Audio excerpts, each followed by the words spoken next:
جو لوگ تکلیف دے رہے ہیں، بات بات پہ تانا دے رہے ہیں، تہمتیں لگا رہے ہیں، تو آپ ایک بات کو یاد رکھیں کہ وہ رب کچھ نہیں بھولتا، وہ واقف ہے ہر زخم سے۔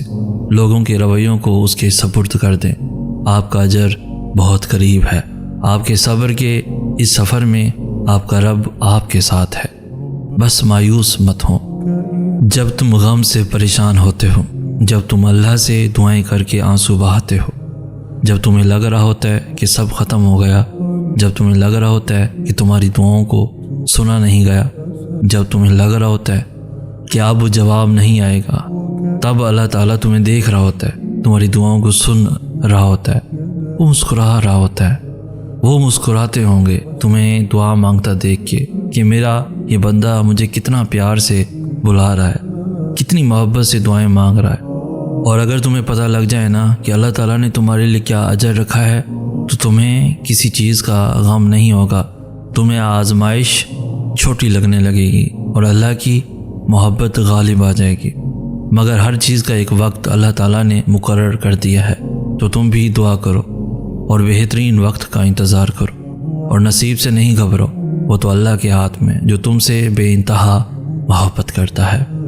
اللہ تمہاری برداشت کی طاقت کو نہیں آزماتا، وہ تمہارے ایمان کا امتحان لیتا ہے، اور انہی کا لیتا ہے جن کو اپنا دوست بنانا چاہتا ہے۔ اللہ کو تمہاری برداشت کی حد معلوم ہے، اللہ کبھی تمہیں اس حد سے زیادہ غم نہیں دے گا۔ تمہیں لگتا ہے اب ہم تھک گئے ہیں، مگر تھکتا تمہارا ایمان نہیں، بس حوصلہ گھبرا جاتا ہے۔ جب اللہ کن کہتا ہے تو ناممکن ممکن بن جاتا ہے، اور دعائیں مقدر پہ بھاری پڑ جاتی ہیں۔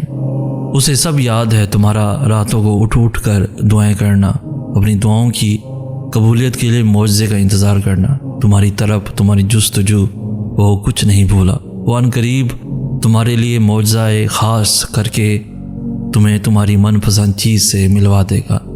جب ہم اللہ سے کسی بہت بڑی شے کی خواہش کر بیٹھتے ہیں نا، پھر اللہ ہمارا صبر آزماتا ہے، ہمارے یقین کا امتحان لیتا ہے۔ وہ صبر کے ذریعے ہمیں اس شے کے قابل بناتا ہے کہ جو ہم نے اس سے مانگی ہو۔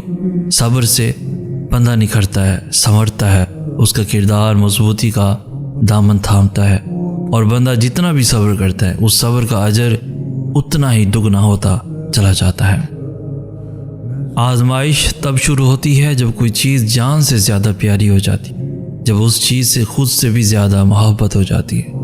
پھر اللہ اس محبت کا امتحان لیتا ہے کہ آخر اس چیز کے لیے کتنا صبر کر پاتے ہو، کس جنوں کی حد تک پہنچ پاتے ہو، اور سب سے بڑھ کر یہ کہ کیا اللہ کے انتخاب پہ خوش ہو پاتے ہو۔ اللہ کو تمہاری عبادتوں کی ضرورت نہیں، اس کی محبت کے لیے سارا جہاں ہے، وہ تو بس تم سے محبت چاہتا ہے۔ بتاؤ پھر جس محبت کو وہ حقدار ہے، کیا تم اسے وہ محبت دے پاتے ہو؟ آزمائش مختصر ہوتی ہے، پھر وہ ہر چیز دگنی کر کے واپس کر دیتا ہے، مگر تم یہ بات سمجھنے میں بہت وقت لگا دیتے ہو، تبھی تو تم اکثر بے سکون ہو جاتے ہو۔ امتحان تو تب ہی ختم ہوتا ہے جب تم آگے بڑھنا سیکھ جاتے ہو۔ آپ کے پاس ایک بے حد قیمتی شے ہے، جسے اگر پورے دل سے اپنی ہستی بستی میں بسا کر عمل میں لائیں تو یقین جانیں کہ معجزے رونما ہوں، زندگیاں بدل جائیں، مصیبتیں ٹل جائیں، طوفانوں کے راستے بدل جائیں، کہکشاؤں سے راستے نکل آئیں۔ یہ قیمتی شے ہر دل میں دھڑکتی ہے، ہر روح میں بستی ہے، اور یہ آپ کی دعا ہے۔ فکر نہ کریں، اداس نہ ہوں، دل چھوٹا نہ کریں، ہر سانس پہ دعا کریں۔ سننے والا قریب ہو تو بتانے والے کو دور نہیں ہونا چاہیے۔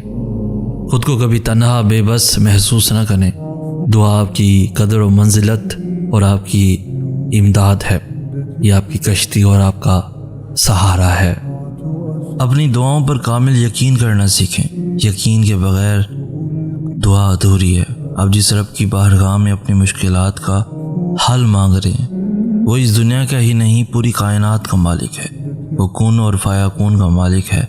اس کے بس میں ہے ہر چیز کو کر دینا، ہر کام کا ایک وقت مقرر ہے۔ یہ دنیا اصول پر چل رہی ہے، آپ کی دعا کا جواب نہیں آیا اب تک، تو اس کا مطلب یہ نہیں کہ دعا سنی ہی نہیں گئی۔ آپ کی دعا کرنے سے پہلے ہی وہ رب آپ کی دعا سے واقف ہے۔ بس ابھی جو آپ مانگ رہے ہیں وہ آپ کے لیے فی الحال ٹھیک نہیں ہے، شاید اس سے بہتر آپ کو ملنا ہو۔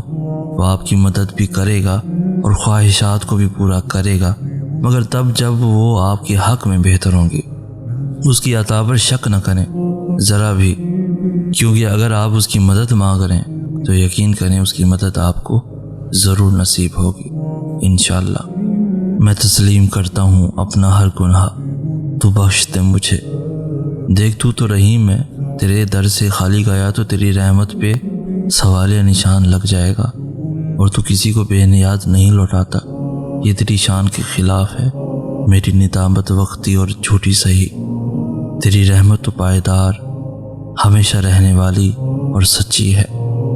میری مالک، میں تیری آزمائش کے قابل نہیں، مجھے بس معاف کر دے، اپنے خزانوں سے اپنے قرب کا سکہ دے دے، اپنی رحمت کی وسیع چادر سے فقط ایک کونا اتنا سا کہ میرے گناہ، میری ذات، میری نافرمانی سب چھپ جائیں۔ عطا کر دے مولا، میں تیرے بندوں کو معاف کرتا ہوں، تو مجھے معاف کر دے۔ انسان کی زندگی ایک سفر ہے، اللہ سے لے کر اللہ تک کا سفر، اور اس سفر میں انسان بہت کچھ سیکھتا ہے۔ کچھ خوبصورت چیزوں سے سامنا ہوتا ہے اور کچھ چیزیں دل کو ریزہ ریزہ کر جاتی ہیں۔ ایسا لگتا ہے کہ دل کے ٹکڑے کبھی جوڑے ہی نہیں پائیں گے۔ انسان اس دنیا میں سکون ڈھونڈنے کی کوشش کرتا ہے لیکن نہیں ملتا، کیونکہ یہ دنیا سکون کی جگہ نہیں ہے۔ بالآخر زندگی کی تھکن، ٹوٹا دل اور بکھری روح لے کر اکیلا رہ جاتا ہے، کیونکہ انسان غلط جگہ سکون کی آس لگا لیتا ہے، اس دنیا سے محبت کی امید کر بیٹھتا ہے، اور پھر یہ دنیا کب کس کی ہوئی ہے، کیونکہ محبت اور سکون دنیا سے نہیں بس اللہ سے ملتا ہے۔ جس نے دل بنایا ہے اس نے اس کا سکون بھی وہی رکھا ہے۔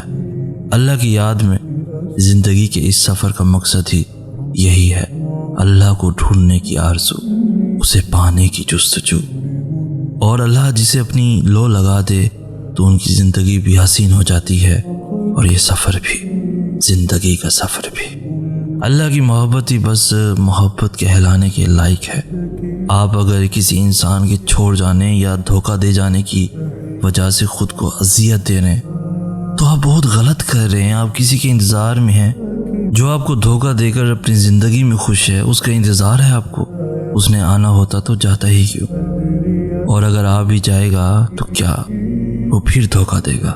انسان کبھی بھی سکون نہیں دے سکتا، سکون دینا انسان کے بس میں ہے ہی نہیں۔ سکون، راحت بس وہ اللہ ہی دے سکتا ہے۔ آپ سے آپ کا رب اتنی محبت کرتا ہے جس کا کوئی شمار ہی نہیں، اور آپ ایک ناقدر انسان کے لیے خود کو بے مول کیے بیٹھے ہیں۔ اس رب کی محبت آپ کو اس اذیت میں رہنے نہیں دے گی، مگر آپ کو خود بھی کوشش کرنی ہوگی۔ اپنی زندگی پر غور کریں، کیا آپ کے رب نے ہر بار آپ کو مسائل سے نہیں نکالا؟ آپ کی لاکھ نافرمانیوں کے بعد بھی اس نے آپ سے منہ نہیں موڑا۔ وہ آج بھی آپ کی توبہ کے انتظار میں ہے، آپ کے پلٹ آنے کے انتظار میں ہے۔ تو پھر جائیں اس رب کی محبت کی طرف، اور انسانوں کی محبت کے پیچھے بھاگنا چھوڑ دیں، کیونکہ رب کی محبت کے آگے انسانوں کی محبت کوئی حیثیت ہی نہیں رکھتی۔ مصیبت پڑتے ہی فوراً دائیں بائیں نہیں بھاگتے، ایک کو کال، دوسرے کو میسج، تیسرے شخص سے فریاد، چوتھے کی منت نہیں کرتے۔ انسانوں کے پیچھے نہیں بھاگتے۔ انسانوں سے مدد ضرور مانگیں، لیکن پہلی مدد اللہ سے مانگی جاتی ہے۔ جب بھی مصیبت پڑے، پہلے وضو، پھر وہ نفل نماز، پھر دعا، کیونکہ سب سے پہلے آپ نے اللہ سے مدد مانگنی ہے، اللہ سے کانٹیکٹ کرنا ہے۔ انسانوں سے کانٹیکٹس، پیسہ، کوشش، یہ سب بعد میں آئے گا، پہلے رب آتا ہے۔ ہماری گنتی الٹی چلتی ہے، ہم پہلے انسانوں کی طرف بھاگتے ہیں۔ وہ امید دلا دیں تو ہم سکون میں آ جاتے ہیں، وہ امید نہ دلائیں تو ہم مزید انسانوں کی طرف بھاگتے ہیں، اور اگر کچھ نہ بنے تو ہم اللہ سے دعا مانگتے ہیں، اور پھر انسانوں سے رابطہ کرتے ہیں۔ اور اب جس نے آسمان اور زمین جیسے بڑے بڑے کام کیے ہیں، وہ آپ کا چھوٹا سا کام نہیں کروا سکتا کیا؟